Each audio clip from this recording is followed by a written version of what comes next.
এ আমরা কইবে আর জোরে বলো একটু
আবার নিচে নিচে আমার বলো কই আছো এখন?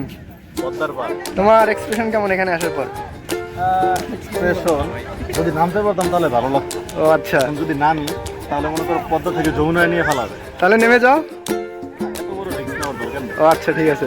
হ্যাঁ বলো বন্ধু, তোমার ফিলিংস কেমন? আমার অনেক ভালো লাগতেছে, কিন্তু একা একা কোনো জিএফ নাই, ভালো লাগে না এইভাবে ভাই। ও আচ্ছা, ভার্সিটিতে আসলাম, এখন একটা করতে পারলাম না, তবে মাশাআল্লাহ ভবিষ্যতে হয়ে যাবে ইনশাআল্লাহ হয়ে যাবে, দোয়া করে দিলাম বস। তখন দুইজনে একসাথে ঘুরতে আসবো ইনশাআল্লাহ। আমরা কি এখানে ভিডিও নিচ্ছি? ভিডিও ভাই